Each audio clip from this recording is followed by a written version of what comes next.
মুখে 32 পাটি দাঁত রয়েছে, তাই চিবোতেও হবে 32 বার।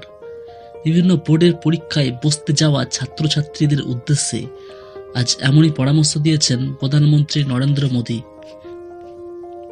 পরীক্ষা পে চর্চা অনুষ্ঠানে পড়ুয়াদের সঙ্গে মত বিনিময় করতে গিয়ে মোদী প্রশ্ন করেন যে তোমাদের মধ্যে কতজন আছো যারা এই মরশুমে গাজর চিবিয়ে খাও।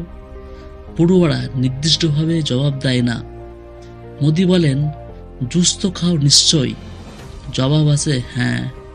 পড়ুয়াদের উদ্দেশ্যে প্রধানমন্ত্রী ফের প্রশ্ন ছুড়ে দেন, কোন কোন জিনিস খাওয়া ঠিক নয়। পরীক্ষার্থীরা সম্বস্বরে বলে ওঠে জাঙ্ক ফুড। একজন ব্যাখ্যা দিয়ে বলে তেলে ভাজা খাবার। ময়দা খাওয়া উচিত নয়, কারণ ব্লাড সুগারের মাত্রা বেড়ে যেতে পারে। এরপরে মোদী জানতে চান কিভাবে খেতে হয় সেটা কি তোমরা বলতে পারবে? তোমাদের কটা দাঁত রয়েছে? হই হই করে পড়ুয়ারা বলে 32। মোদী পাল্টা বলেন যে 32। কখনো কখনো স্কুলের শিক্ষকরা পরামর্শ দেন, বাড়িতে মা বাবা বলেন 32 পাটি দাঁত যখন রয়েছে তখন কমপক্ষে 32 বার চিবানো উচিত। পড়ুয়ারা জবাব দেয়, হ্যাঁ স্যার, চিবোতে উচিত।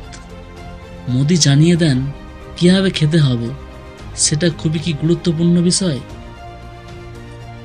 চিবানো বিষয়ক আলোচনা শেষ হলে পরীক্ষার্থীদের কাছে মোদী জানতে চান, তোমাদের মধ্যে কতজন রয়েছে যারা জল খাওয়ার সময় স্বাদ বুঝতে পেরেছ, মানে জলের স্বাদ নিয়ে খুবই মজা লেগেছে এমন কতজন আছো।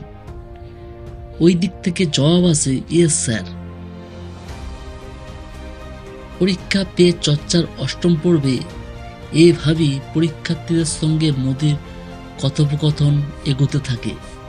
অনুষ্ঠানে যোগ দেন অভিভাবক ও শিক্ষকেরাও। পড়ুয়াদের উদ্দেশ্যে মোদীকে বলতে শোনা গিয়েছে যে তোমাদের ব্যর্থতাকে নিজের শিক্ষক হিসেবে দেখতে শেখো। শুধু পড়াশোনাতে সাফল্য খুঁজলে হবে না, সাফল্যের ব্যাপারটাকেও সামগ্রিকভাবে দেখতে হবে। বোর্ডের পরীক্ষায় 95% নাম্বার পাওয়ার আশা রেখে এক ছাত্রী পেয়েছে 93%। তার হতাশা কাটাতে মোদী বলেন যে এটাই ব্যর্থতা নয়, সাফল্য। তোমার লক্ষ্য যদি 97% হয়, নিশ্চয়ই তুমি 95% পাবেই পাবে। এই ধরনের লেটেস্ট নিউজ আপডেট পেতে RS নিউজ বাংলা চ্যানেলকে লাইক, কমেন্ট, শেয়ার, সাবস্ক্রাইব করে দেবেন। সাবস্ক্রাইব করে নোটিফিকেশন বেল অন করে রাখবেন। যখনই কোনো নেটের নিউজ আপডেট দেব সরাসরি আপনাদের স্ক্রিনে নোটিফিকেশন পৌঁছে যাবে এবং আপনারা সহজে সেই ভিডিওটি দেখতে পারবে। আর ভিডিওটি সম্পূর্ণ দেখার জন্য আপনাকে অসংখ্য ধন্যবাদ।